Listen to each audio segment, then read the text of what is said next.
Great to see so many people here.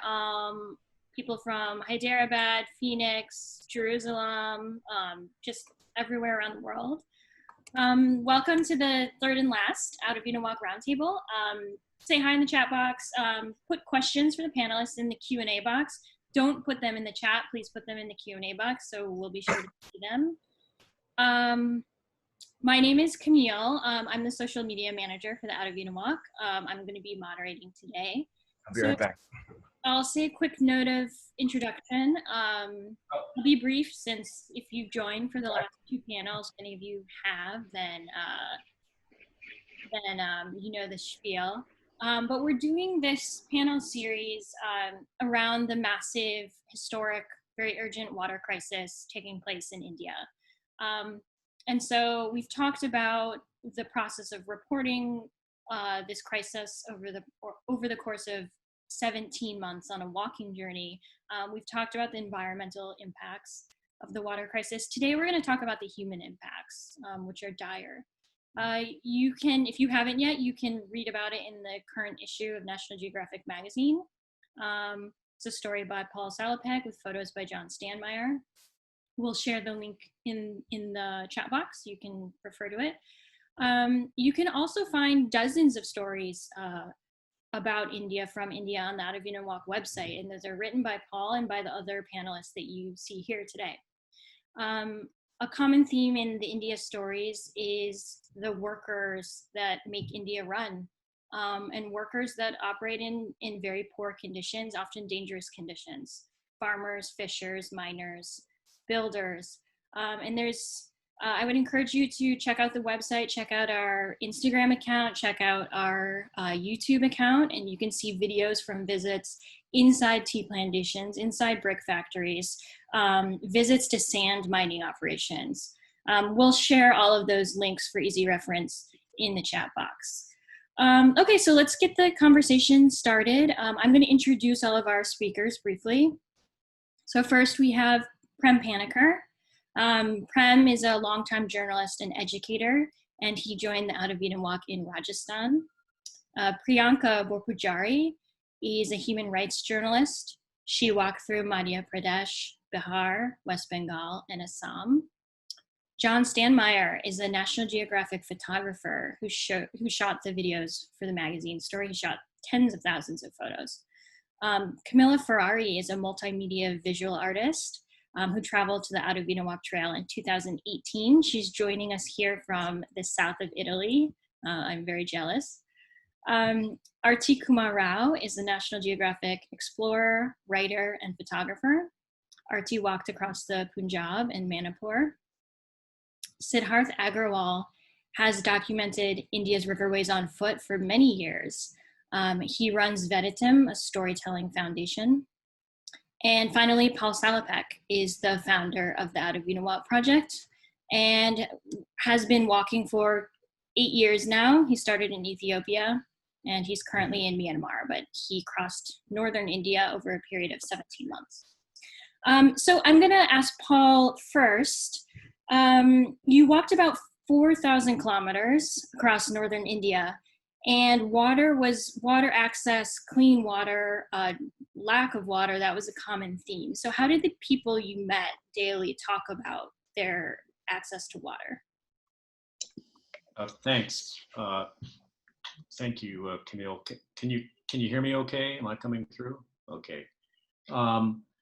Look, I mean, it's hard to move a day across the surface of northern India without hearing water trickle into a conversation. So that quickly gelled among all the kaleidoscope of other issues that could be addressed for any storyteller moving across India.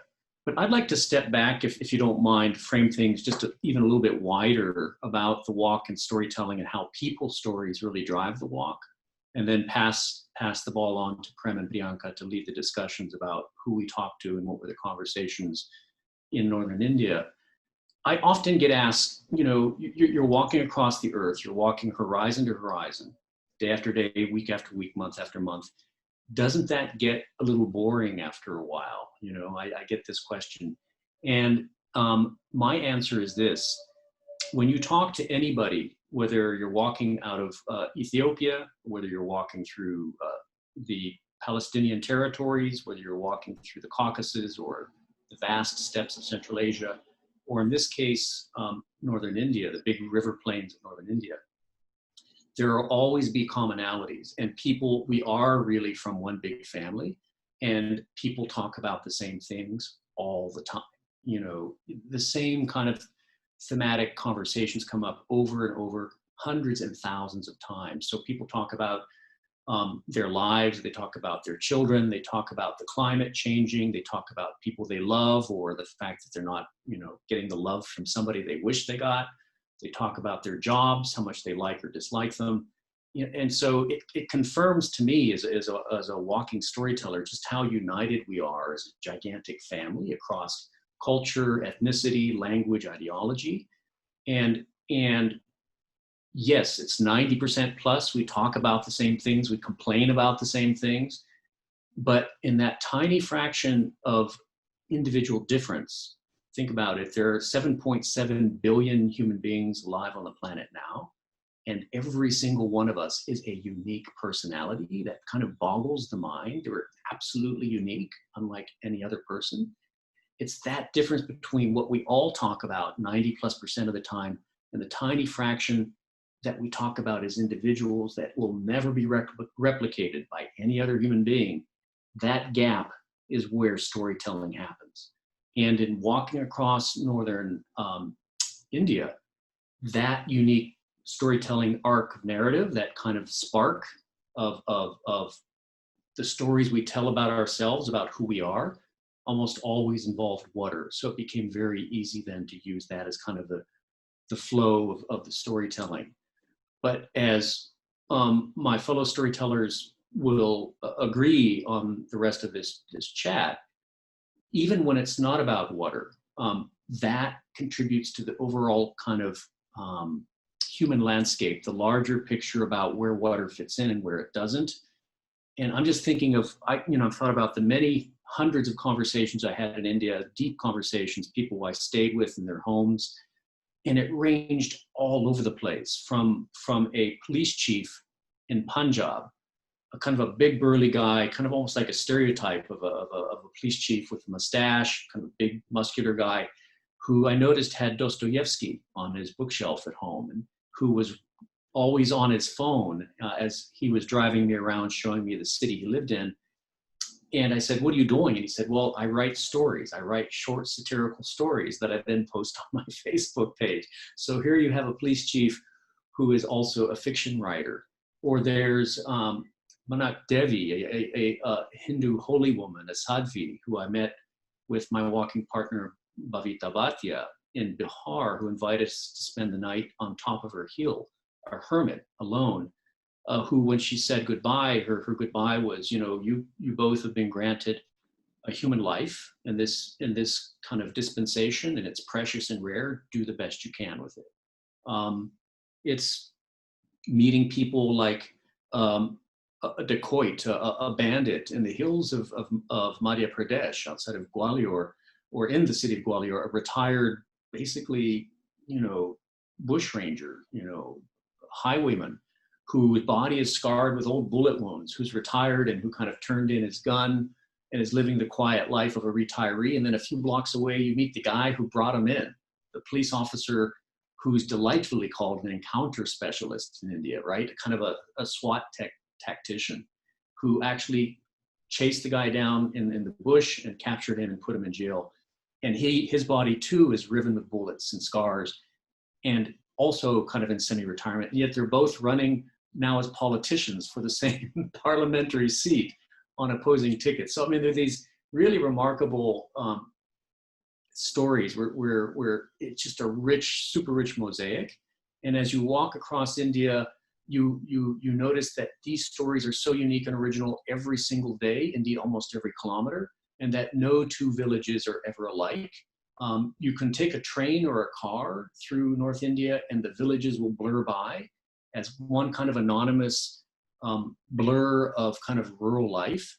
But as my fellow storytellers who are going to talk right after me will attest, that is absolutely not true. Every single village is its own small universe. It may look alike from a distance. It may look alike when you're driving by at 50 or 100 kilometers an hour, but it has its own personality, its own unique feel, its own unique concerns. And the variety of these villages, of the people who live in them, is just inexhaustible. So that's the beauty of walking through landscapes, is you come down to a granular level where you really see the details of human life up close. And it's infinitely variable. And I'll just leave it there and turn it over to two of the people who taught me a lot about life in northern India, Prem Panicker and Priyanka Borpujari, who I had the great honor of walking with to discuss this human element of the river plains of our trail across northern India. I'll just leave it there. Thanks, Paul. That point you made just now about how many different kinds of people you meet in course of a walking day, it made me think, we tend to think in binaries, particularly when it comes to rural, urban, and like you said, it's just an amorphous mass. Rural is anything that's not a city or a town or metropolis. It's when I was part of this walk that I realized that that wasn't quite true. Today I see the country as a kind of, I think, Paul, you once used the word fractals. For me, it's like a stained glass window. When you stand at a distance and the sun is slanting in just right, it's a beautiful composite picture. You go close, it's multitudes of fragments of glass of all kinds of colors and shapes and sizes. And they all are kind of bonded together with the glue of nationalism, and there is self-interest in there, and there is the existential question of survival that holds all of this together. And the thing about, at least my colleagues will probably talk about how they saw it, but for me, every time I think about the walk, it's difficult to think in terms of a uniform narrative because the country is not uniform. I tend to think in terms of fragments, in terms of anecdotes. Like there was this time when I went ahead to organize accommodation for the night, and all I had with me was the name of a person in a village and his phone number, which never seemed to ring. So it's a small village, side of the road.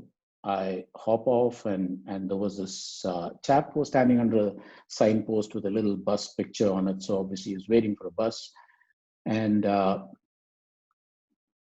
asked him if he knew where this gentleman stayed. I'm trying not to mention the names of these places because some of the connotations might almost sound like I'm pointing fingers at a particular place or a particular geography. This is just in Rajasthan. The minute I asked him, do you know this person? Can you tell me where he stays? The question that came to me was, what caste is he? And I was wearing my woke, liberal, city-bred skin. And so I kind of sniffed at him and said, what's that got to do with it? He waves his arm, takes in the whole sweep of the village, and he says, look, different castes, different groups of people stay in different areas. So if you tell me what caste he is, I can direct you to the right area, and there you can ask and probably get better information. It's a very practical, pragmatic way of looking at it. It is definitely not the way that I've been taught to look at caste as anathema. There was this time when we stayed in a village in the home of one of the very important people in the village, an industrialist, a lawyer. And in course of casual conversation, he just, in passing, mentions that the entire village is Brahmin, the upper caste in India. And we got talking about that, and he said, oh, about 2 kilometers away, there's another village, a smaller one, where all the other castes live. And in this 2 kilometers separating the two villages, that space is where they negotiate their interactions. And again, it was said in a very practical, very pragmatic fashion. But on related lines, but the one that keeps coming back to memory is this time when we were walking. We'd stopped for a midday break. There was a small cluster of shops on the way, and one of them was selling soft drinks. There is this particular apple drink called Appy, which for some reason makes Paul very happy. He drinks them by the gallon. So Paul got his Appy, and we got whatever Arati and I and Virender, who was wrangling the donkey, we got our drinks, and there was a bit of a fuss when we landed up there. So opposite that shop was the local police station. So the cops came out to find out who we were and what we were all about. And once they knew, they made the shopkeeper open up a little go down right next to his shop. He presumably stocks his goods. So the place was opened up, and somebody brought 3 or 4 cots in so that we could rest. There was this fan with so many cobwebs on it. It had probably never been used for years. They managed to turn that on, and it kind of redistributed the hot air a little bit. And then the cops started taking selfies. They took selfies with Paul because he's exotic and he's a foreigner, and with Arati because she had this huge backpack, and there's this woman walking around, and what's she doing? Walking. And even with the donkey, with me not so much because I was neither exotic nor a woman nor, a donkey. But anyway, and they get to talking, and at some point they said, "So where are you guys headed?" And we mentioned the direction we were going in, and they said, "Oh no, that place up ahead, not very safe for walking, and you should leave the road and walk through the fields and bypass that whole area." We didn't make much of it. I guess I was too tired to even think about it. And Paul has been through wars and revolutions and all kinds of stuff, so he wasn't taking it seriously either. And then we kept walking. We reached shelter with this family that owns an agricultural family that owns a huge chunk of land in that area. I'd written about this in that Nat Geo piece that Camille had mentioned earlier, so I'm not going to go into the whole thing. But the part that struck me was there was this patriarch. He was in his early 80s. In fact, he had just turned 80 a few months before we landed up. And he sat and talked to us about how his origin was a little village deep in the middle of the Thar Desert. And when Cyril Radcliffe drew that line that partitioned India, the line went right through his village. So suddenly half his family was in Pakistan and half of it was in India, and it was a complete mess. The days of no cell phones, no proper communications, they didn't even have a phone. News was trickling in very slowly, very gradually, and every fresh piece of news about some atrocity or the other ratcheted up the panic levels. And then he talked about how this village was surrounded by 7 other villages, he said, all of which were Muslim. So he talked about how one day a delegation of leaders from these 7 villages landed up in the Hindu village and told them, "Look, you guys are safe. If you choose to stay here, we will guarantee your safety. If you choose to move deeper into India, we'll escort you." He spoke about them with a lot of affection, with a lot of gratitude. And then later that night, again, the usual question, where are you guys headed? How are you going? And when we mentioned where we were going to walk, there was this look of concern. And finally, the patriarch told us, "Look, leave the roads alone. Just try and find a way through the fields." And we asked him why, and he said there was this, up ahead, there was this little Muslim community. The way he spoke about them, he said they were farmers, but their small landholdings weren't enough for them to make a sustainable living. So there was extreme poverty. There were young men in that village with very little education, almost no scope for employment, for bettering themselves, disaffected, disenchanted, primed for mischief, and that travelers had some unsavory experiences on that road. Next morning we walked, And yeah, about 2.5 hours later, we actually came to this place, and you could sense the state they were living in. You didn't have to talk to anybody, you just looked around and you knew that they were on the very edge of survival. Usually when you get to a place where there's some human habitation, one of the first things that you find is some shop, and we were looking for it because we wanted something to drink. We hadn't had breakfast. There was nothing, not a single shop. The only sign of life was on a culvert. There were about 6 or 7 young boys sitting there, ripped off clothes, imitating Bollywood stars, the same kind of haircuts and beards and stuff. And again, whenever we walked and we came upon a group of people, somebody or the other would come up. They would want to know about us. They would stop us. They'd be hospitable. They'd want to know who we were, why we were walking. It is something hard for people to wrap their heads around, that we would actually walk. Where's your car? What happened to it? Did it break down? Can we help? These guys, it was just silence. So I went up to them. I said, Assalamu alaikum. One of them responded. They said, look, are there any shops in this area? We'd like something to eat. And the answer I got was, yeah, there's one shop, but it opens after about 2 hours. So you're not going to get anything here. Just keep going. And that was it. They absolutely no curiosity about who we were, why we were going, what we were doing with the donkey and loads of stuff. And we kept walking till we crossed a bridge and came to another place where there were some shops, and we ended up again, Paul with a zappy and potato crisps, as I remember, for breakfast. What struck me was it speaks to what Paul was talking about. You think of rural India as one kind of, if you've seen one place, you've seen them all. What we saw on this walk was, it changes. Every 3 kilometers, it changes. It changes. There's a bend in the road and suddenly you're in a different world. There are unities of landscape, for instance, of dress, of language, but everything else, the social norms, the ethos, the way people behave, it just keeps constantly changing until you no longer know what you mean when you say rural India.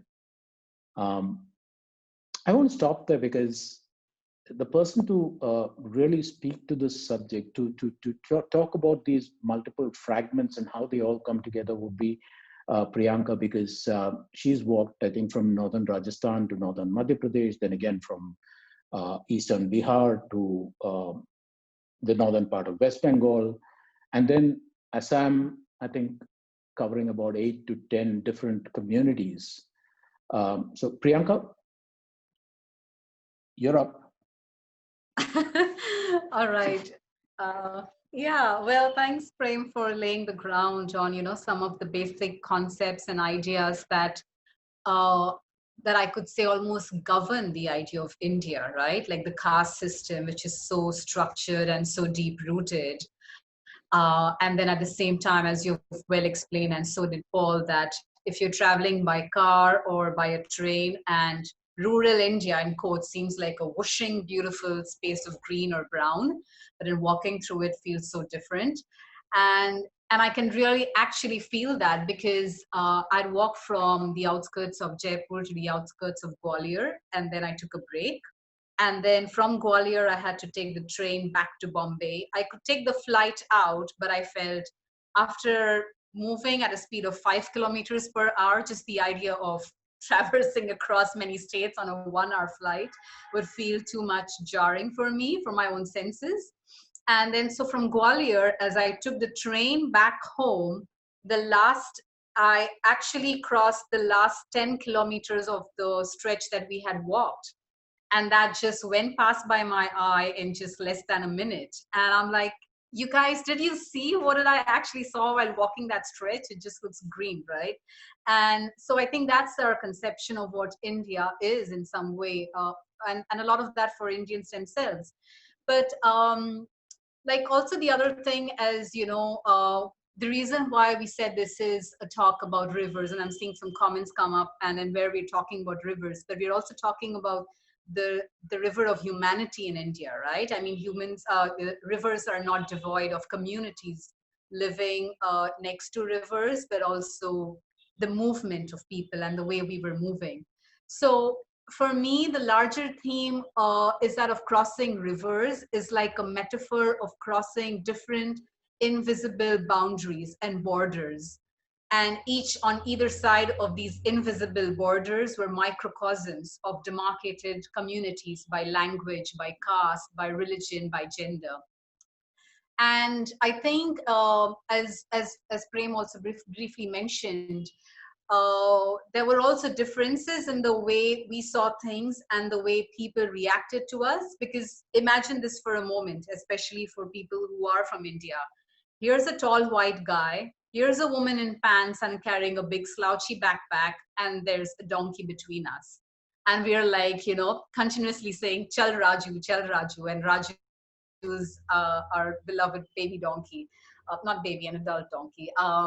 So I think it was just interesting the way people would behave with us and how we were viewed not just by humans, but also by animals. Like buffaloes would just sit up seeing Raju walking.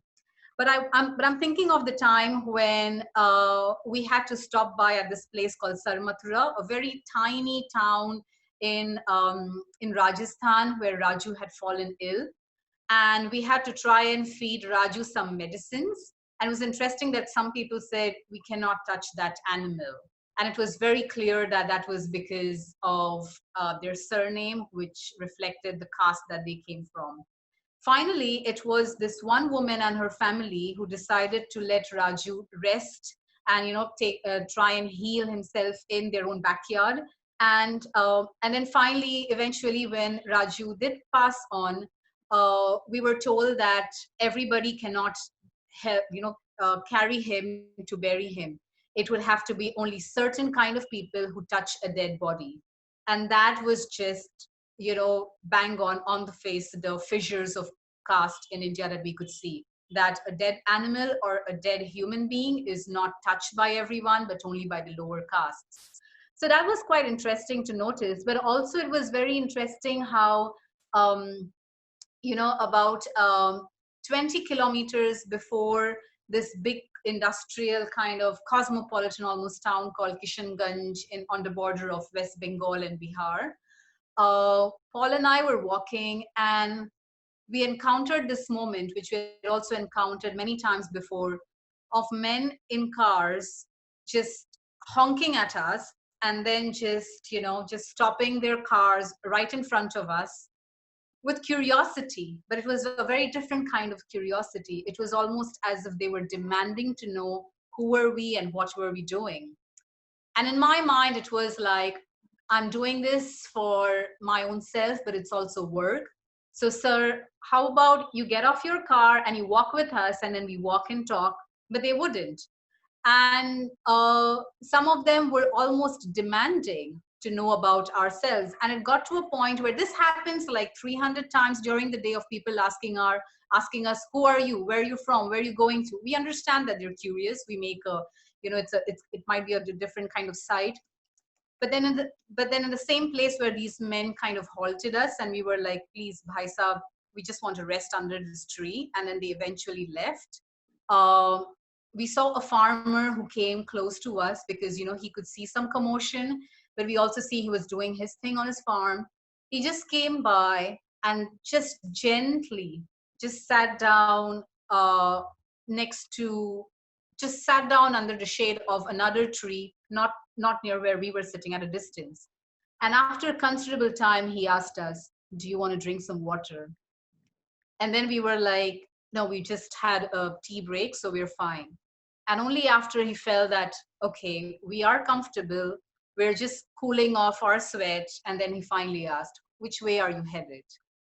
And I think that was such a beautiful moment for both Paul and I, in that span of half an hour, to see how curiosity also definitely has a very strong class element in India. And that was almost shocking to me, as someone who's lived all her life in the big city, Bombay. and traverses through many different nooks and corners and fissures within the city, and also through my life as a journalist across India. In that split time of half an hour, we could just see the way people were asking us the same questions, but asking us in different ways. Um, and of course, the gender element is obviously visible, right? It was almost as if all the questions had to be answered by Paul. And I didn't mind, because that meant less talking for me. So yes, sir, you can go ahead and be curious about who we are. But it was only after about we reached West Bengal that we began to notice women who were also sitting, at their chai shops that they were handling, that they would scream out and ask us, "Oh dada," or "Oh didi, kothay jabo," like, "Where are you headed?" And it was almost like a very complex moment for both of us, because we'd been hearing these questions all the time. Who are you? Where are you going? But this time it was coming from women. And that just made me pause, definitely, and almost pause as if that I could actually have a conversation with them that was not intimidating, but it just seemed like a different sense of dynamic there. I'm also thinking of the time, Paul, if you remember, when we stayed in Usman's house in Masalpur, a town which is red because of red stone, and it has a high rate of silicosis among its residents because of them breaking the red stone and then the silica entering their lungs, and then a specific kind of disease of the lungs that's called silicosis. And Usman was this gentleman who let us in just as the beautiful azan could be heard in the evening. He's like, "Yeah, you can just come and stay with us." And here we are, in a very impoverished part of northern Rajasthan. And I just had my own assumptions. I've been a journalist. I should know better than to be assuming things. And yet I had my own assumptions that I wonder how would they feel about both Paul, you and I coming into this space, and, and with Usman welcoming us on behalf of his family into his home. And it was most remarkable to see his family, where they were businessmen who had small shops selling shoes. And he had a sister-in-law who had 2 master's degrees, and she was working on her third. Even when she had a little child, her own husband was sharing child rearing duties with her.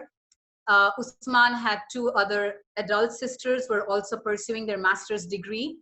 And I think it was for the first time ever during the walk and in that stretch, where the night that we stayed in their house, all of us in rows in their one big room, Usman, his father, the mother, and then the daughter-in-law, the second daughter-in-law, and then the baby there, and then I'm there.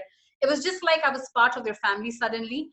Not once was there any conversation about the daughters needing to get married or having to find someone for them to be married. And I say that not because Indian matchmaking is doing really well on Netflix, it's just incidental right now, but it's also because as a woman, that aspect of gender becomes so prominent whenever I was walking, or I'm guessing even when Arati was walking, right? And that was a question that women are always asked, that you have to prove your worth about only if you have a husband in your life. And it was just so eye-opening to see in this tiny town that I wouldn't have, walked by, was having this it almost felt revolutionary in a way, this sense of discreet resistance that these adult women did not have to face this conversation about getting married. And finally, since we're talking about borders and borders alongside rivers, I'm thinking of the time where Paul and I crossed the Chambal River, and it was a properly muddy day. I must come out here and say that I loved every bit of the 1,200-kilometer walk that I walked with Paul, but I truly hated the days when it was muddy. I mean, that's just not my fun thing at all. So someday when I'm going to join Paul again, it's very clear that it's going to be when it's not a muddy, rainy space where I obviously would keep falling. So it was a muddy day, and we had to cross the river. And as we crossed this river, this crazy river, which has all these stories and fables associated with it, with the alligators and the dacoits of Chambal. And we get on the other side, and I'm like, yay, congratulations, Paul. Well, actually, Paul says, congratulations, we've crossed the border, because on the one side is the state of Rajasthan, on the other side the state of Madhya Pradesh. And I'm like, yeah, I hate my life, I'm just full of mud. But we had to find a place for ourselves, and we found our place that night in this village where called Sabalgarh. Well, near Sabalgarh. Sabalgarh was this town 15 kilometers away, where there was just no electricity still. Yes, Joanna, it's gharial, not alligator, sorry. So we stayed in this village where there was no electricity. The adult son, who was 40 years old, had been lying on bed with malaria for many days. And the nearest treatment he could receive was 17 kilometers away. And the father, a kind old man, sat down, and he just insisted that Paul and I sit on the cot, and kept addressing Paul as Maharaj or Sir or King. And it was just uncanny, because the irony, could not be missed, that that this was this day when we had walked through this muddiest day, which happened to be the India's Independence Day, the 71st independence year of India, And I mean, I just couldn't just stop thinking about it, like we crossed a border of a historical river, and here we are again, just witnessing malaria that kills thousands of people in India even today. And here's an old man towards whom we should be grateful, but then he's addressing us as Maharaj and Didi and Madam. So yeah, so these are my thoughts about, or as I remember, about these different kind of borders that we kept on crossing, of communities, of different markers of identity, and ironies just like flew all the time. So yeah, I actually wonder, Paul, what do you make of that day? I'm sure you pretty well remember that Chambal crossing day full of mud. How do you reflect on that whole experience now? Well, thank you. Yeah, I do remember it very, very clearly. It was one of the most dramatic days of our walk together. Just to step back a minute about this gender dynamic of you and me walking together, or Arati and me walking together, or Babita and me, you're absolutely right. And for the viewers who haven't been to India before, it is a very clear dynamic of gender inequality and separation, if I can say that.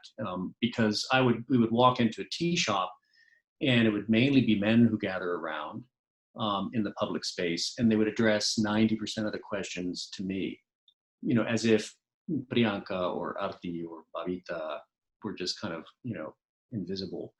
And of course, the irony of that is that I can't speak Hindi or Urdu well enough, so poor Priyanka and Arati are kind of like, we've got to translate all these guys' questions for Paul again. So that just where the focus is, and the invisibility of women in that dynamic was very clear to me as an outsider over and over and over again. And then on a lighter note is that on this particular trek with Priyanka through this very rugged, beautiful part of India that not too many outsiders see, I remember leaving kind of a rather large city in Rajasthan, and we're freshly bathed and wearing kind of clean clothes, and I'm carrying an umbrella. And the dynamic with Priyanka, because of our age difference, is that, the first week people were saying, is this guy your husband? And then after about a week, after like covered with mud and the kind of condition you're talking about, and starting to get sun faded, it started segueing slowly into, is this guy your dad? And then the final like third or fourth week is like, is this your grandfather that you're walking? And so my pride would be bruised, and I said, I beg your pardon. So anyway, it was an interesting sort of evolution through both our own identities, through rough landscape in India, and also quite amusing. But this notion that you're getting at about borders, and you mentioned the Chambal border, and Prem was talking about borders to the thousands of invisible boundaries and frontiers. You know, folks, we're talking about rivers. These are the meta borders that we've been talking about on 3 Zoom calls, these massive, big, titanic bodies of water that both unite communities along their banks, but divide them as well. Those are the easy borders to see. You see those borders when you're flying over India at 30,000 feet, okay? But for those of you who are really interested in river issues, and I see some questions saying, you know, where is the river element in this? Let me just caution you and give you my perspective, along with the storytellers who've inched across these riverlands on foot at 5 kilometers an hour for months at a time, is that if you only focus on the physical river, good luck to you trying to resolve river issues, because that is as artificial a construct about how rivers are integrated to human landscapes as, you know, the people who are trying to develop rivers and turn them into tubes or pipes, as Arati says, right? If you're going to be concerned with river ecosystems and the people's lives who depend on rivers, you have to get away from the river as well to talk about the river's relationship to somebody living 100 meters away or 100 kilometers away. And the way I think of it when I'm walking, and it's one of the most beautiful parts of walking through rural India, it will stay with me until my dying breath, is that no matter how remote it was that we were walking, no matter how particularly uninhabited it seemed or how hot it was, there would always be a jar, a clay jar under some constructed makeshift shelter to keep it out of the sun with water in it and a plastic or tin cup. And folks, for me, that was the river.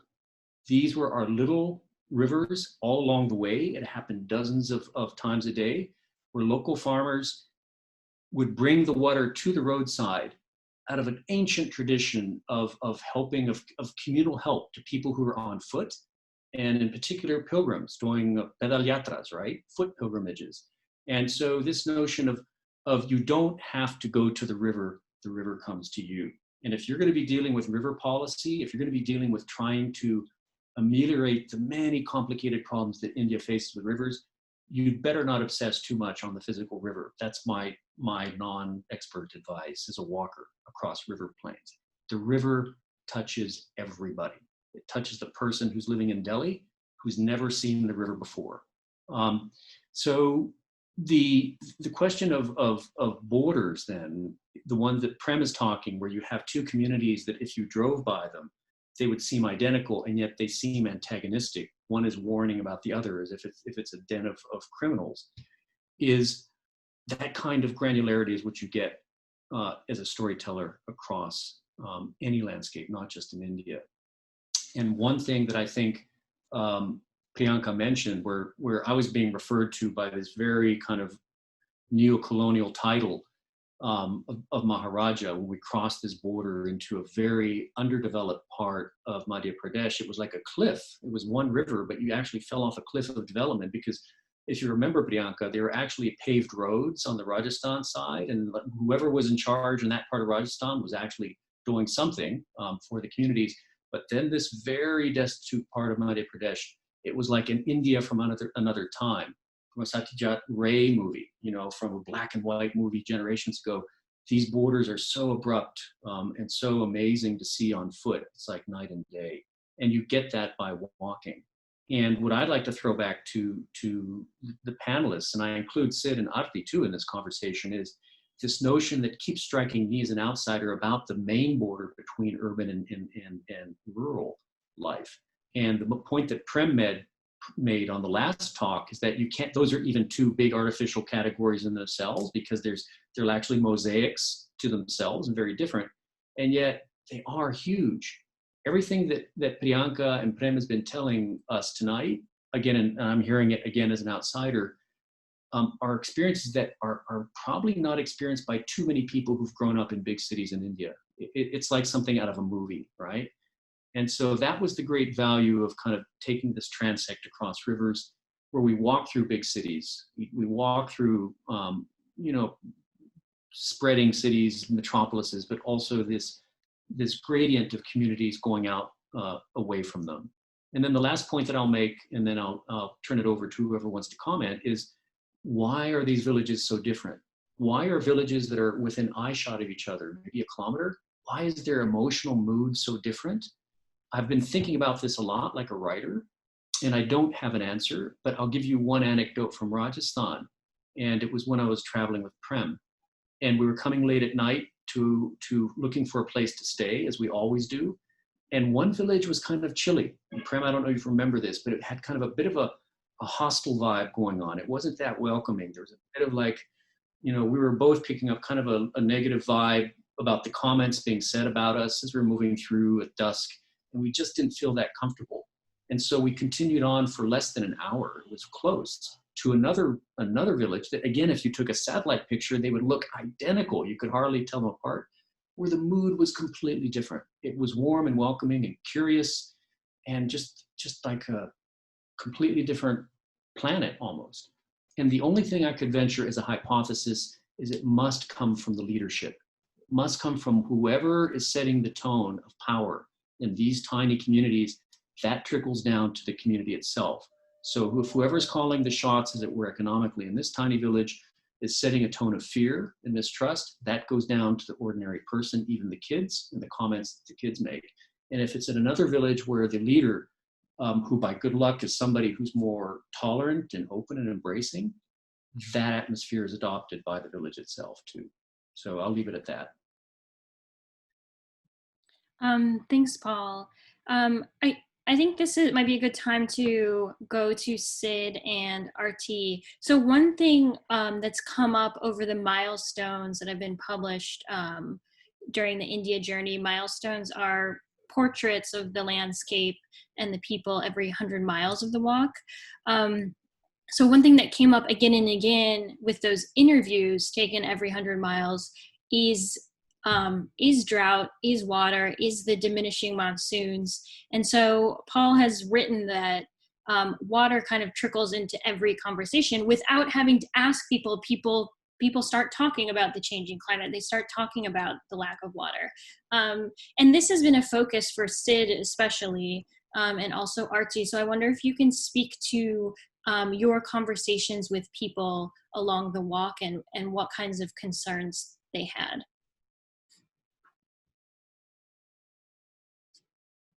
Sid, you're on mute. Yeah, thanks. Right. Arti, do you want to go and answer that first? No. Go for it. Okay. So from all the discussion we've just had right now, I want to talk to the last point that Paul made again, and with a small anecdote that a lot of people, very young kids, and this is from like 5 years of walking in India that I'm speaking, from the experience that I'm speaking, you'll meet kids in villages and they'll be like, हमारे साथ एक selfie लो, या फिर हमारी selfie low. And for most of us, at least those who are listening to this talk today, a selfie means taking a picture of yourself. But for a large amount of people that you will meet outside these zones, a picture and a selfie are no different. They might as well be asking you just to take a picture of them. It's not about taking a selfie with them. It's about a picture. And this difference in understanding, and I've seen a lot of people, and I've been guilty of the same very early on, and before I understood this concept of making fun of someone asking to take a selfie of for no reason. Bollywood has songs about this, about taking selfies in India. And I think this difference in understanding of terminologies, which in this case is how someone in a rural landscape is understanding it, actually works both ways, where we, like it's been said all through this talk, we don't understand any of the terminologies or any of the nuances that actually exist on ground. And this information, which is supposed to be a two-way street, this disinformation is also a two-way street. And that reflects in all our policies, all our decision making. And I want to use that to come back to the point about water and interaction with people, that again and again that we see new policies being designed and new solutions being proposed. They never take into consideration local nuances of people's understanding of problem, of their requirement of a solution. And this very top-down approach, for example, currently there's extreme amounts of flooding happening in Bihar and Assam. But in this huge spree where millions and billions of rupees have been spent over the past 5 years constructing toilets for sanitation for people in Bihar. Those toilets are dysfunctional and are actually leading to more contamination because the design is not suited to the local environment. Whereas there are intelligent designs, are low-cost designs, which can take care of this problem at hand. And this dichotomy, I think, again, of what is the actual need on the ground and what is that is being pushed down on people, I think that is reflected in all of these milestones that Camille, you mentioned about the mismatch in problem and solution. Yeah, Arati, if you want to add to that. Yeah, I just wanted to add 2 points, one from an urban perspective and one from walking through Rajasthan, and again, drawing upon some of my other work walking through Rajasthan as well.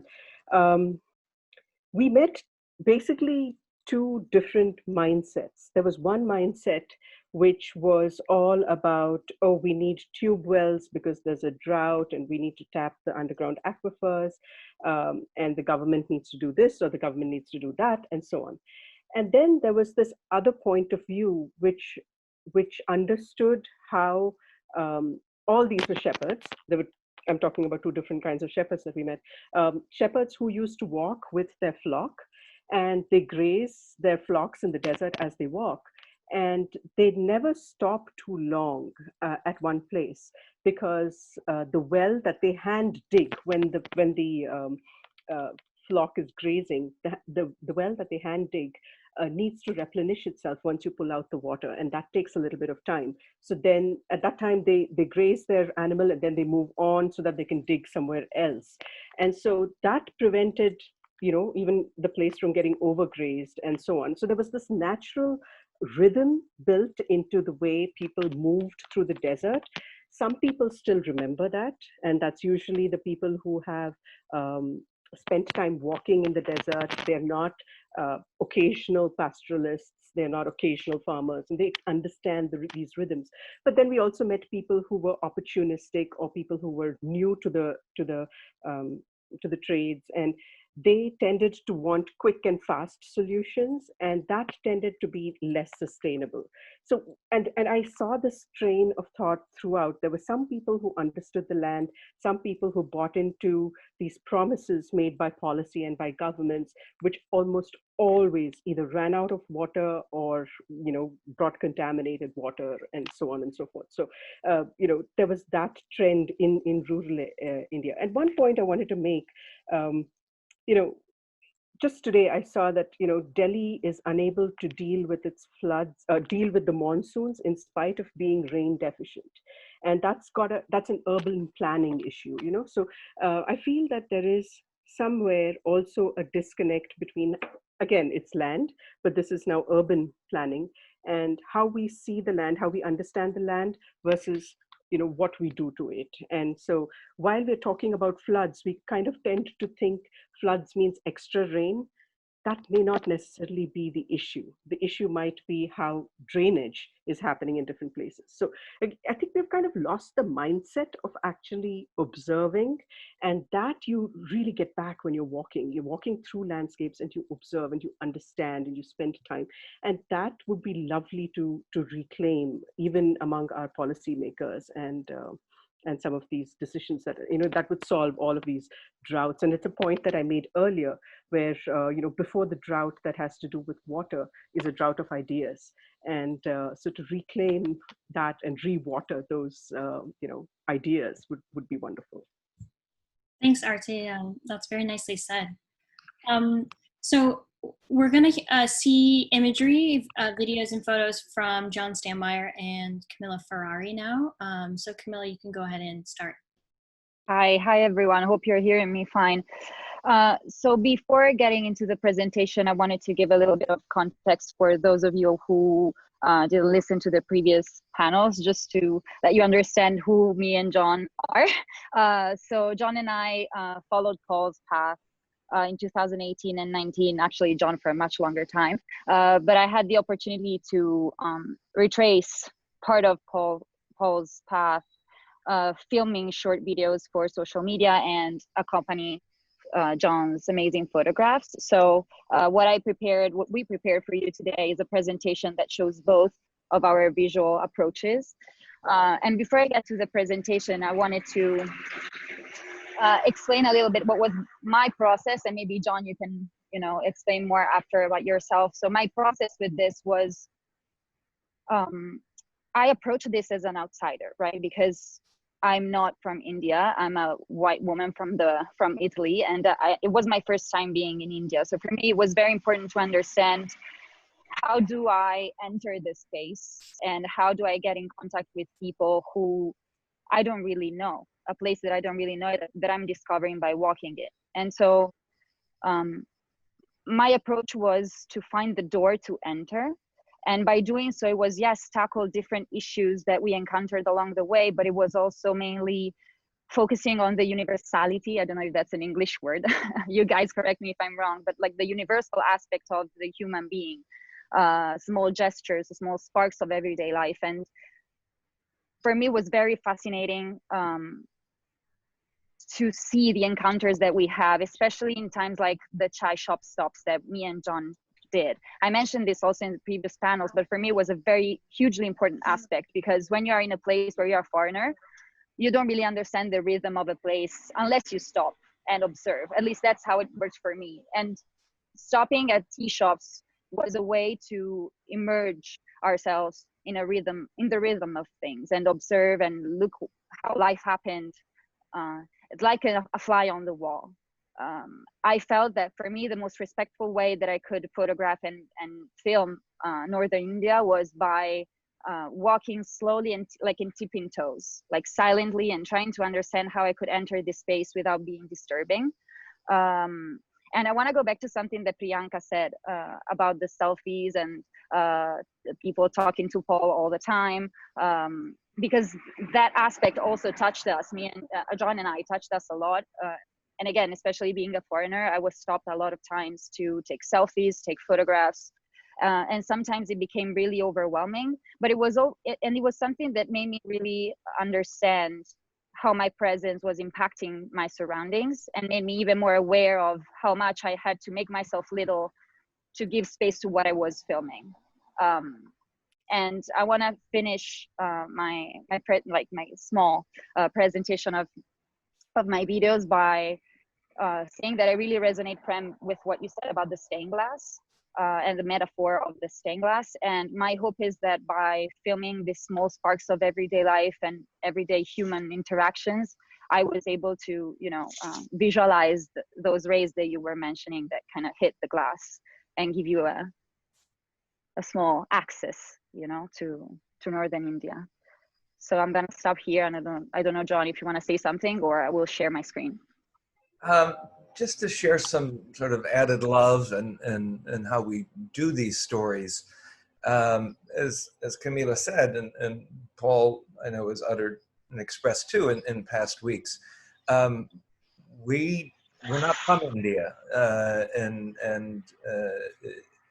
the only way I've learned on countless amazing places on this only place we can live, and that's this earth, is to be there in humility, in sisterhood and brotherhood.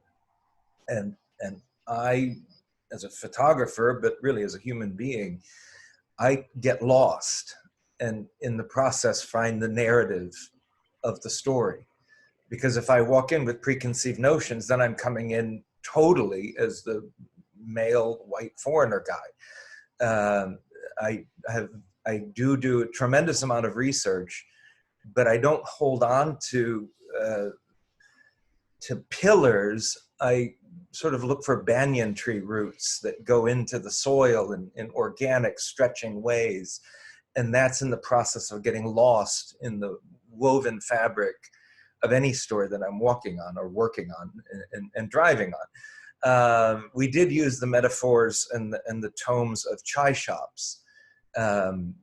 Probably visited 100 or more chai shops as the means to get to know fellow human beings and to touch each other, to slow down, because as Paul is doing, he's doing slow journalism.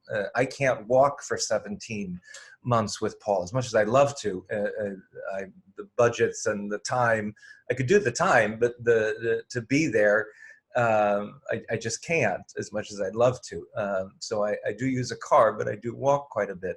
And as Sid had mentioned, Camilla, Priyanka, Paul, I'm sure everyone, Arati, the selfies were just beautiful. I find that to be it's the photo booth.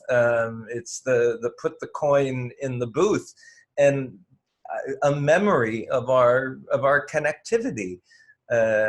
And before we start, one thing is what Paul mentioned about the, everybody asking you where you're going and who are you, because we are as if we just landed from another planet, so to speak. And yes, as Paul is walking with Priyanka or Arati, a man and a woman together, all these, unbelievable mixes take place. Same thing happened for Camilla and I. And it reminded me of many countries, but Paul, you'll know this because you spent a lot of time here and I lived there in Indonesia. Everywhere I go, the first words out of anybody's mouth, and not just to me, but to another Indonesian, is dari mana, or it means, where are you from? It's the first thing. And then actually, when people asked you, Paul, this, and Priyanka and Sid and Arati and Prem and everyone else, and for Camilla and I, where are you from? Who are you? The thing is, they're asking the same question that Paul is asking at his milestones. Who are you? Where are you from? And where are you going?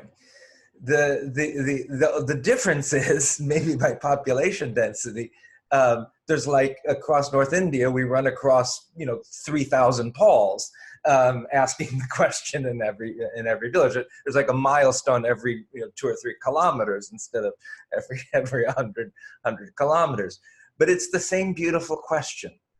It's the same thing that connects us all as fellow human beings on this one place that we create borders, divisions, we judge each other by how we look on the exterior of our skin and our languages and our customs and cultures. But in reality, the whole Out of Eden walk is, we walked out of a region today that we call the Horn of Africa. It wasn't called the Horn of Africa 50, 60, 70,000 years ago. It was a place. And we all are different because of geography and breeding. And we've decided to divide ourselves by borders, by all sorts of a myriad of things: caste, economics, politics, water. But in reality, we all ask that same question.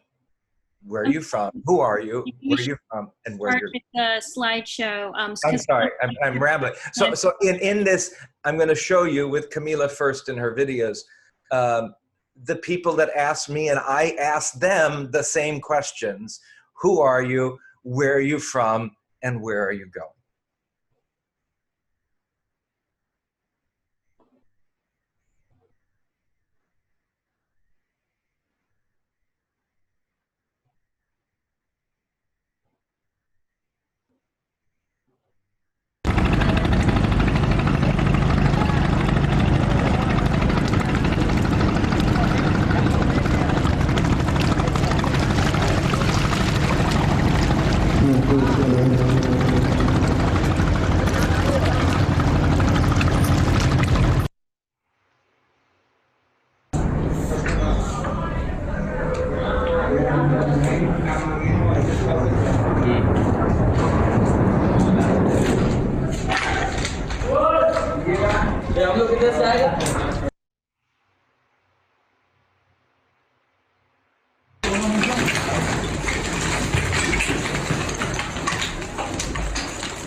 John, I'm going to leave it to you. That was the end of my presentation. Thank you all.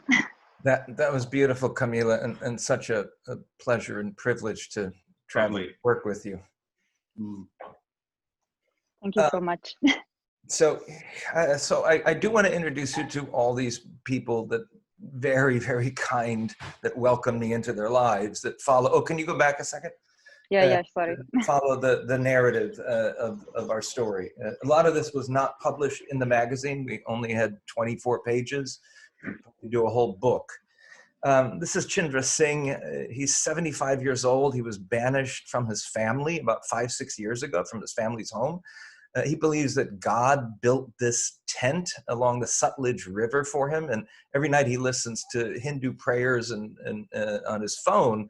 And of course, he lives near along one of the most polluted rivers, the Sutlej in Rajasthan. There was a lot of talk about caste and all the divisions that we create amongst each other. This is Arati. She's 25 years old. She has 3 children. And she and her husband live on the fringes of Harasar in Rajasthan. They don't have access to water or electricity because they are just not part of that group, so to speak. They live along with hundreds of others neighboring Harasar, and most of them are musicians by work and farmers by trade. In Harazar, a very kind gentleman named Vidajat Singh, or also known as Bubbles, he inherited this basically like a castle-sized home. Of course, it's a massive amount of work. He's not incredibly wealthy, but him and his dog Boris and his beagle are trying to make the place and renovate it to rent it out to travelers to this very remote part of Rajasthan. In the Punjab region, women and people in general from all over India come to work in the agricultural industry. This woman and her family live on the farm to tend to the fields of Punjabi farmers, and it's really the breadbasket of India. Nomadic laborers on the outskirts of Hisar in India, stripping what I believe is some type of a bamboo to make brooms. Very, very late at night. They work, 2, 3 in the morning is when I came across these kind gentlemen. We talked a lot about toxicity in waters and rivers. This is the Guru Nanak Dev thermal power plant in Bathinda. It's been turned off and defunct because it was spewing coal ash and leaching toxicities into the water and aquifer system, but it's still here. And there's restaurants that line the outskirts of it, right on the outside, where these massive silos still really are the haunting reality of the landscape. It's not a nuclear power plant, correct? That's why I said it's a thermal nuclear power plant, thermal power plant. In Mari Mustafa, a village in the Punjab, deeply affected by water toxicity due to pesticides during the Green Revolution. Just in one frame, in one moment, I came across Mr. Chandan Singh, who has severe epilepsy, he falls on the ground regularly, cannot walk most of the time. And while another gentleman, Jasarak Singh, he's 32 years old, born with birth defects, in a wheelchair. There are countless people in Mari Mustafa that have severe cancer rates like nowhere else, and doctors and scientists connected to the toxicity of the river from the Green Revolution. This is the father of that gentleman in the wheelchair, and he just constantly worries every day how he takes care of his family. This is Rasham Singh. He's 59 years old, has acquired severe acute arthritis for years from drinking the water in Mari Mustafa. He no longer can work as a carpenter because his hands now are so deformed.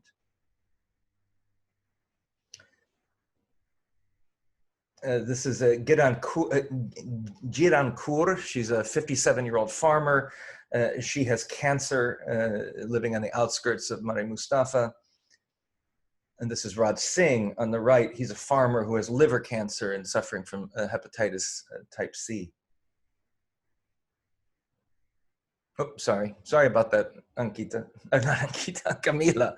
I'm thinking of Ankita too, who traveled with us. Members of a lower caste again have no access to running water or electricity. This is a village in Churu, Rajasthan, where there are hundreds of people that live in these remote communities in these small sort of migratable, movable homes where they move in accordance to work.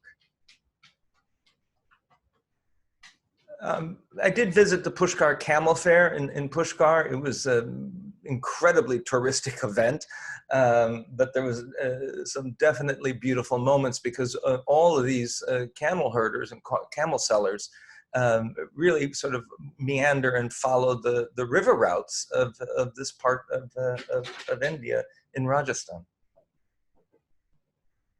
This is Arati, Arati again, the woman that was cooking at her home, fetching water from a well. Again, the only access to water that she and many in her village have. Families celebrating before a wedding in Harasar. This is actually dancing for their friend Kanchar, who actually was able to leave this very small, poor village and get educated and now works at a business in Jaipur. Different types of labor. This gentleman only can find work by holding an umbrella along the side of the road for weddings. And it happens to be for Chintu's wedding, who arrived in a fancy horse-drawn carriage at night.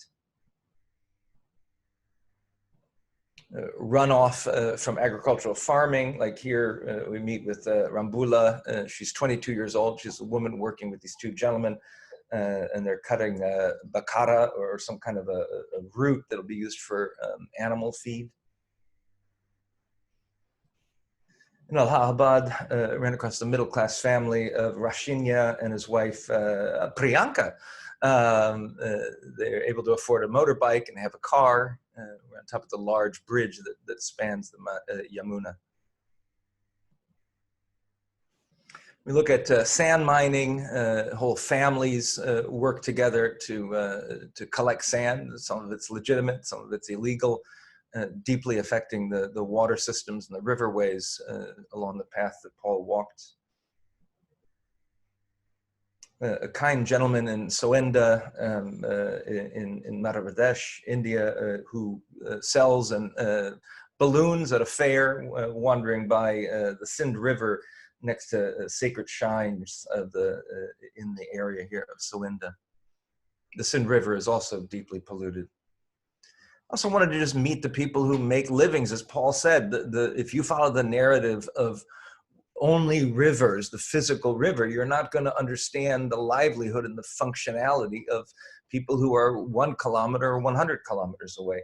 This is Raghavendra. He's a barber, 27 years old. He sets up shop on the side of the road in Morsing, Karpa, a very, very small village in Madhya Pradesh. And he has constant flow of customers who get their shaves. I got a great head shave from this gentleman as well.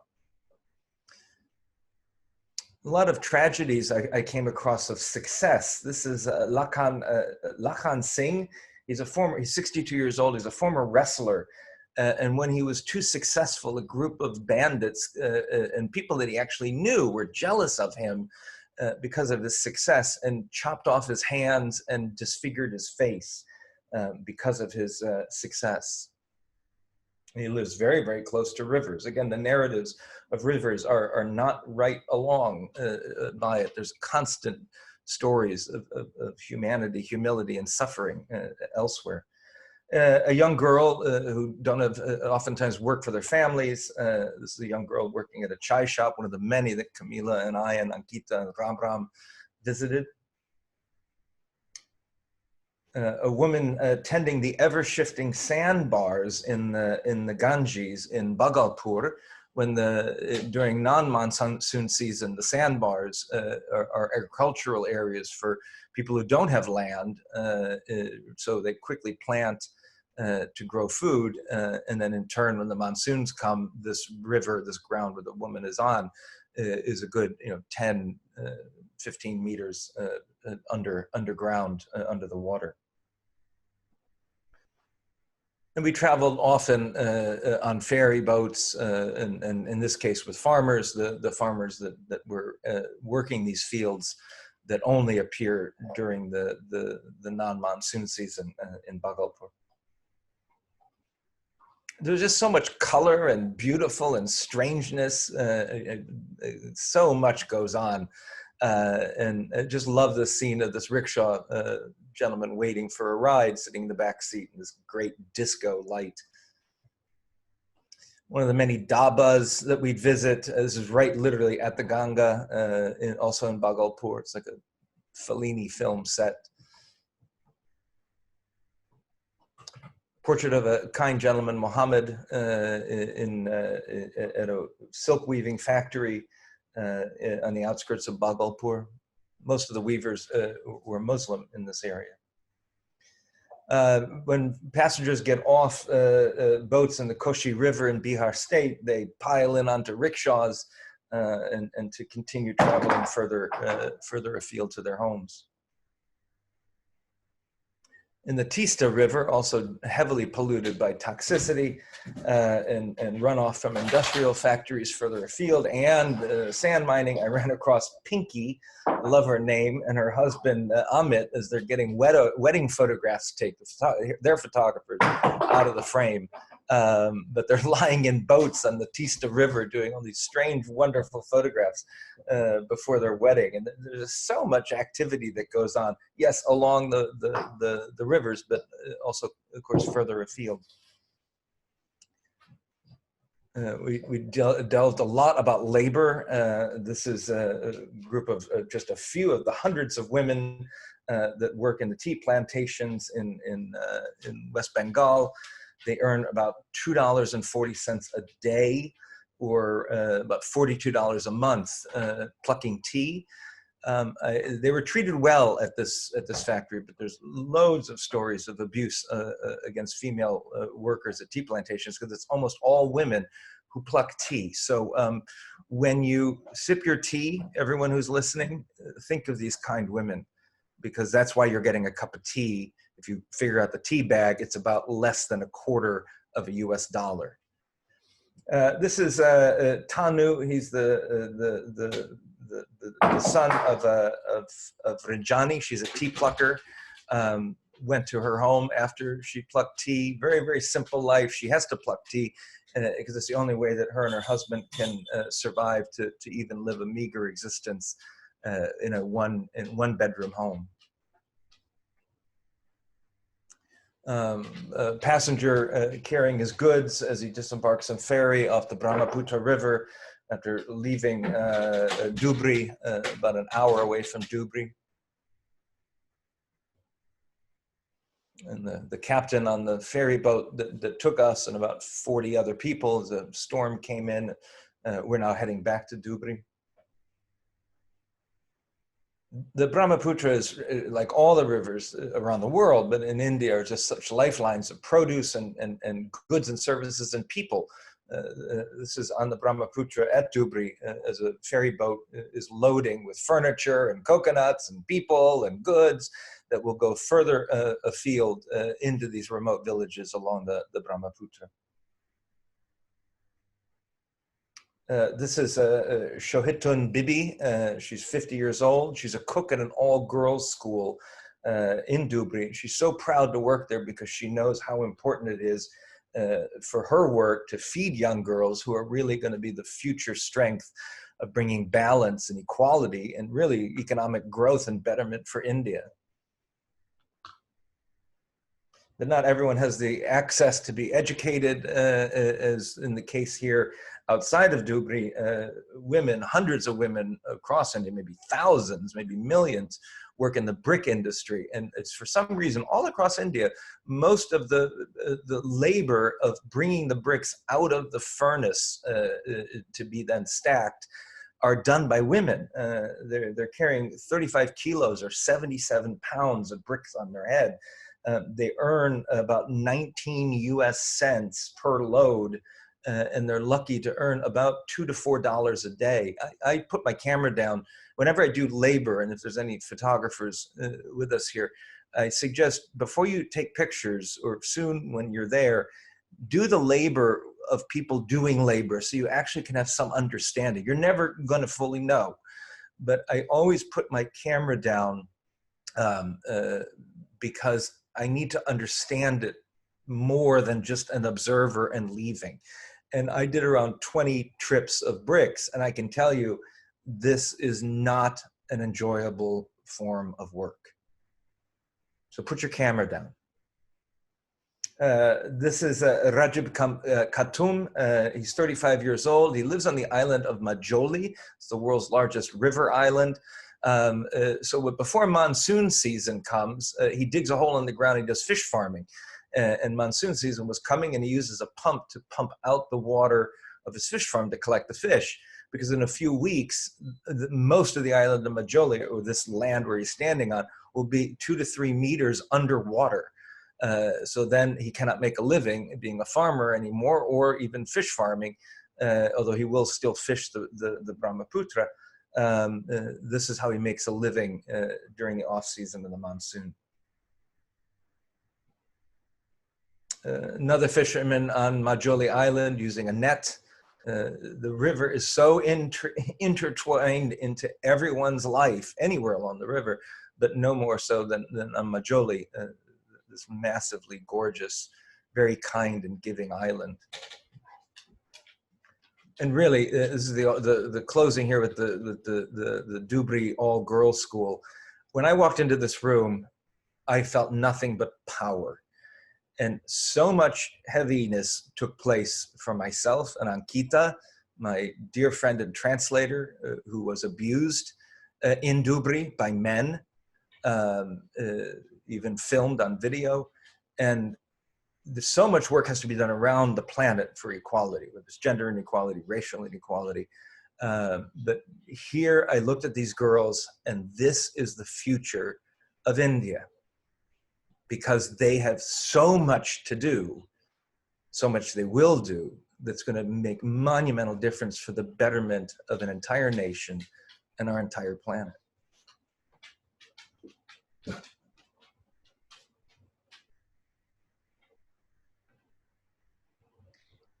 Thank you, John.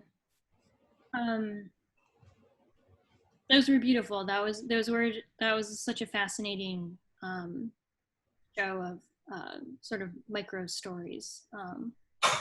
Thank you. We're over time now, so I apologize to the audience. We will continue to take questions, and we'll do the Q&A now. If you have to hop off due to time, just know that you can watch a YouTube video, YouTube recording of the full panel later, and you can also catch a video on the Out of Eden Walk and Inside Nat Geo Facebook pages. So yeah, if you have to hop off, thanks for joining. So I want to go to the audience Q&A. There was a really good question I saw that asked about migration related to water issues. Just scrolling through, trying to find it. Question from Cheryl. How do you see the water crisis affecting migration? So if you're a reader of the walk, you know that migration is a huge theme of the walk. It's kind of the background narrative, but migration is a crisis in the world today. So I wonder if Paul or Arati or Priyanka, if you have thoughts about how the water crisis will drive movement internally in India or externally. I'd like to defer my speaking spot to Arati, who was doing a project on this very thing. I'll be brief, but yeah, it's almost directly related, but it's also related to how we are managing land issues in general. And we find that among large swathes of Bihar, Jharkhand, West Bengal, a lot of these, the Ganga plains, that's where the migration is from to other parts of India. And a lot of that is because traditional livelihoods are becoming unviable. The fishing or the farming and in other places, pastoralism and stuff like that. So yes, we are seeing a large migration fueled by environmental degradation, of which a large part is water related and water issues. And I think I'll let Priyanka go as well on this, weigh in. Yeah, I want to be brief. I'll take space. And that's purely from walking through approximately 400 kilometers across Assam in Northeast India. And it was so interesting to see that through that 400-kilometer stretch, we actually walked through 10 different indigenous communities. And I'm an Assamese Mumbaikar, which means that my parents are from Assam and I grew up in Bombay. So I always had these two different identities. My father was a migrant. And I say that because I think we always think about migration as something that takes place only out of destitution. And it's kind of like foreigners, right? I mean, when you travel internationally, you're either an immigrant, but then if you're doing really well in life, then you're an expat. So I think that also the dynamic plays out also within the country. However, the reason I'm mentioning about these 10 communities that we walked among, who like sheltered us, is because in a city like Bombay, when we come across an Assamese person, it's very often people from these impoverished communities. And it was for the first time I also realized that when we were walking along rivers, as we walked north up of Kankai River, Mechi River, and Brahmaputra, and then we crossed the Jogi Jopa Bridge. I never even thought who would be the communities living along with the river. And these are some of the poorest communities. And increasingly with the climate crisis, they continue to be displaced more often now than ever before. I was quite shocked to meet a Bengali speaking a Muslim man in Assam when I asked him about floods, and because the river was literally 100 feet from where his house was. And he said that, well, it's a natural phenomenon. We just like have a changhor, and changhor means a house made on stilts. And if we cannot sustain ourselves that way, we just have to get to the next big city, that's Guwahati. And if we are not able to survive there, then find another big city like Calcutta. And last week, I think Arati and Sid beautifully detailed how large floods in India have caused some of the largest numbers of IDPs and displaced people in India. So I think definitely what's happening with our rivers, the way we are manipulating rivers, and definitely in the case of Assam, it's the mightiest river called Brahmaputra, with so many communities dependent on it, with the Indian media now worried about the horned rhino being, off the national park because of flooding, and that's because a highway cuts across, the hills and the rivers. It's kind of obvious that people would have to move around for survival.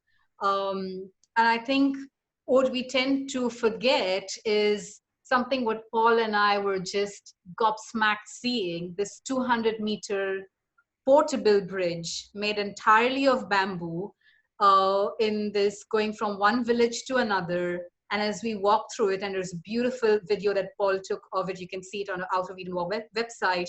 This is a river that's built by the community using their own expertise and their own age-long wisdom to build it, and then later on dismantle it when the monsoon months are over. Because when it's not raining, they can actually walk that stretch. So I think migration is taking place because we are not paying attention to the age-old wisdom that people have of living with rivers. And when we are not able to respect that, it's obvious that they would be migrating for other jobs and opportunities, which definitely do not give them the sense of dignity that they have when they're living in their own places. Yeah, I'll end there. Second question, perhaps Prem can speak to this, or other panelists. Question from Ranjib: how do you see the water crisis challenging India's economic growth? I don't know. Again, ideally, Arati should be talking about it because that is one of her areas of specialization. But look, the water crisis basically means pretty much everything comes to a stop. Your cities don't function, your agriculture doesn't happen, your fishing, all related industries, everything is coming to a stop. Where is the talk of prosperity when you're at the same time saying, unless you solve for this, unless Arti keeps making the point about thoughtless intervention, B, needless. Sid is another who actually spends his entire life documenting this. Unless you can reverse that trend, unless you can bring some rationale back to how we handle these resources, including our water sources, there is very little point in talking about prosperity. What you're talking about is probably a ton of earning for a few, the few who get to manipulate and to use these resources. But that's not prosperity. That is inequality magnified. So yeah, the question kind of answers itself. If you don't have the basic necessities of life, clean air and water, what are we talking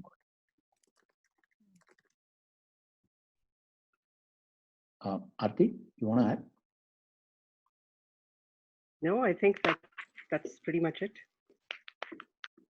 Sid?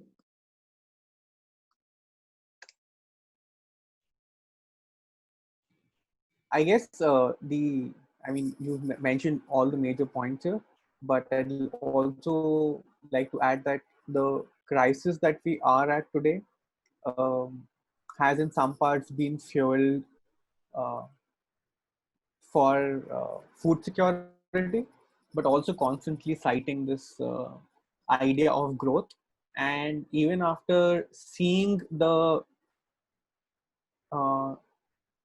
way it's not happened for most people, for most communities, this model of growth has not changed. We're still pushing on using that same model and promising change. It's almost like we'll brute force our way through this situation at hand if we keep doing what we're doing. So, I just like to add that we need a radical rethink, which is not happening.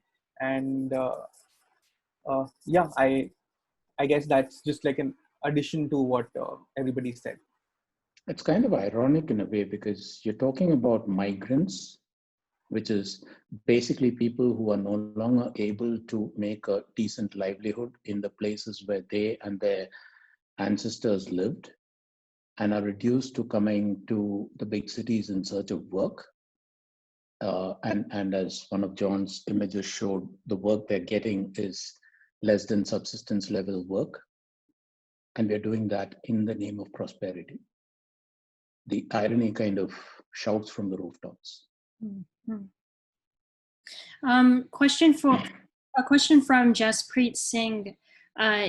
What organizations did you meet or do you know at the ground level that are protecting natural habitats or the ecology or river systems? Are there people doing work on the ground in India that you can point to for the audience?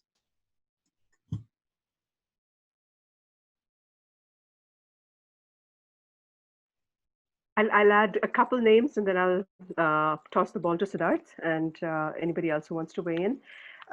In terms of conservation, wildlife, things like that, a really good research and on-ground organization that works with communities is the Nature Conservation Foundation, NCF, ncf-india.org. And I think they're brilliant when it comes to that kind of work. And there are smaller, very local organizations that are working on water issues. They're so small. They're really local. They don't have website presences and stuff like that. They're very, very small. But I'm going to pass the ball on to Siddharth, who can add a few names as well in that space. I think there's just a lot of organizations. It would sort of be unfair to just say that there's very few, and they are spread across regions. If you just look at the path that the Eden Walk took in India, and I'm not so aware about organizations in say Punjab, but if you come to Rajasthan, where there are organizations working towards improved groundwater availability to drinking water availability to communities. Organizations like INREM Foundation, they're doing fabulous work.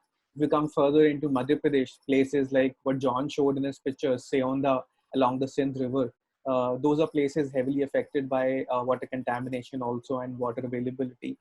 So there are organizations which have created programs like the Jal Saheli program, where women were trained as plumbers to take care of water issues at hand. So that is one organization that you could look at. You could just look at Jal Sahelis. I'll put a link for the organization in the comments for you to look at. In central India, around Panna National Park, where Paul, the story called the River Rowlet, we met farmer Prem Singh and another person called Pushpendra Bhai, another farmer, who together doing a fabulous work in water conservation and making water available for farmers throughout the year through indigenous techniques, local techniques, instead of large-scale solutions that will kill forests. Raghu Chundawat and Joanna, I think Joanna is on this call as well, who run a trust called I'm sorry, I forget the name of the trust, but I'll put the link in the website, in the chat box here, to their website, where you can see what work they've done. And Last Wilderness Foundation also works in that area. So, I mean, these are just a few names.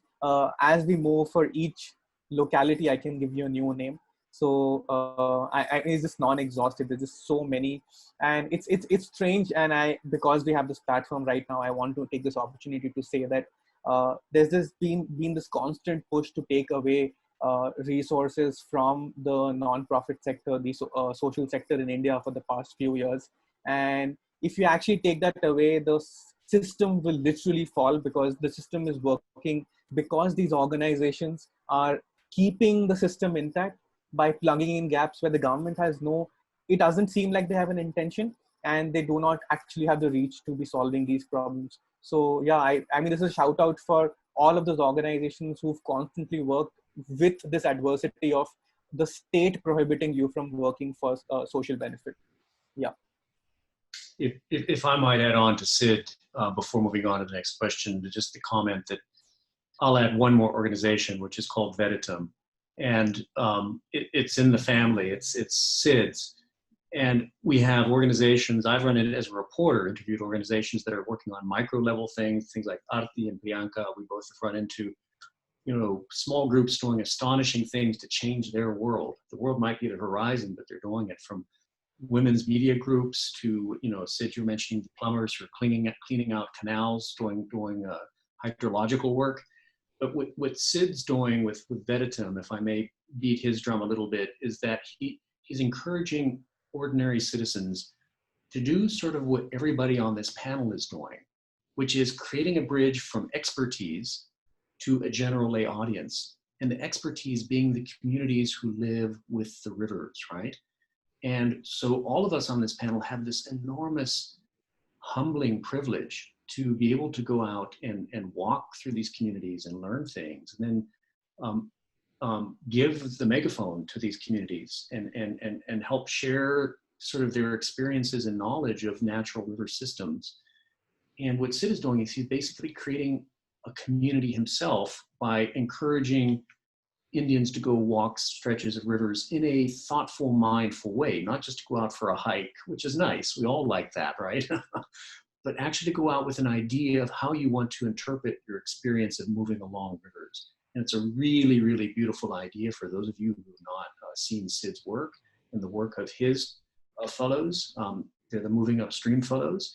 And what's lovely is it's multidisciplinary. Anybody can apply. There's no age, there's no gender, if you're a reporter, apply. If you're a design artist, if you're into drawing, apply. If you're a biologist, apply. If you're a student, apply. If you're an old dude, apply. And I just think that this is really exciting because it's a bridge building effort between river communities and the larger communities that depend on the rivers without even knowing it, right? Might be living in a metropolis 1,000 kilometers away, as dependent on that river as a village living alongside the river. It's really exciting. Thanks for that, Paul. Do check it out. There's a link in the chat box.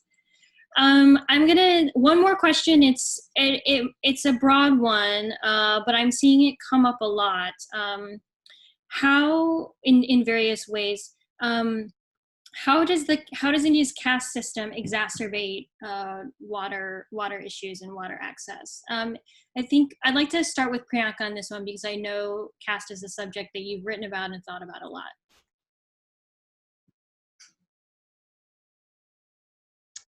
I have a little very short story from a village, not that I encountered during the walk, but from many years ago, where the lower caste, the erstwhile untouchables, they were mobilized and they lived very close to the Ganges River. And so apart from other forms of discrimination that they faced within the community, with their neighbor villages being of upper castes, when they came together, when they were mobilized, they felt, what is the one thing that's common to us? Because, we are demarcated, we are separated from everything else. There's invisible and very visible boundaries between us and them being, the upper castes. And then somebody thought, well, it's the river Ganga. Ganga or Ganges. That area is low-lying, and because it's in Bihar, so it also like floods in. But then they also welcome, this low-lying flood because it just helps them in their farmlands. But they said, well, the water is for all of us, and why should the Ganga be only for the upper castes? So they had like a Ganga Yatra, and Yatra means a pilgrimage, where overnight all the women from these lower caste communities, they gathered together. They woke up early in the morning and they were taken there by trucks right up to the riverbed. And then they had these earthen pots, kind of like these holy earthen pots, where they collected the Ganga water and they kind of just took a rinse and a dip in the water. And then they walked back through the upper caste Brahmin villages back into their own village. So that was their way of showing that the river also belongs to us, in exactly the same way that the upper caste would do, is by wearing those same symbols, by collecting Ganga, which is considered holy, into those pots. That was a very interesting moment for me, for me to see a way for them to reclaim their humanity. And they were doing that using one common denominator, which was the river Ganga, which is considered holy for literally everyone in the Indian subcontinent. Not for me, but then for most of them. So that was a very interesting phenomenon that I saw, and it's like stayed on with me, that helped me look at rivers and caste dynamics and sense of reclaiming one's humanity in a very different way, not just as something that is overlooked only in terms of caste atrocities, which definitely exist, because Dalit homes are burnt almost every single day. A Dalit woman is raped because she's a Dalit being untouchable. So these are caste atrocities that take place. But at the same time, I feel it's necessary to also remember how they're able to reclaim their humanity through the river. I'm sure Arati and Sid and Prem definitely would have so many more stories of these interlinkages between caste and rivers and water. Not a story exactly, but just a thought. When we connect up dots, we need to be careful how we are connecting them up. So here the question was, how does caste impact the deterioration of rivers? Which need not be a direct line connection. It is more, if you think of rivers as a resource, what happens with the caste system is the domination of the so-called upper caste and the subjugation of the lower ones. And domination subjugation equations generally are about grabbing on to essential resources and denying it to the deprived half of the population. So effectively what is happening is that water, becoming an increasingly precious resource, has also become a bone of contention for the various castes, particularly when you go to the rural areas, the riverbank areas. Depriving people of access to what should be a common resource. It plays out across all the fields. Rivers are no exception. Water is no exception. Thank you. We're coming up on the hour now, so I think that's a good note to end on.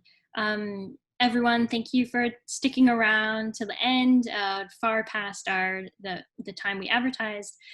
There's tons of resources and links in the chat box, so check that out. If you want to know more about Out of Eden Walk, check out Out of Eden Walk on Twitter. We have posts that link to all of the panelists and the work that they're doing, so that's a good place to go to find all of that. Yeah, and everyone have a good rest of your day. Thanks. Thank you all. Thank you. Thanks, Thanks everyone. everyone for joining this Joining panel. us. Thank you. Thank you. This was fun.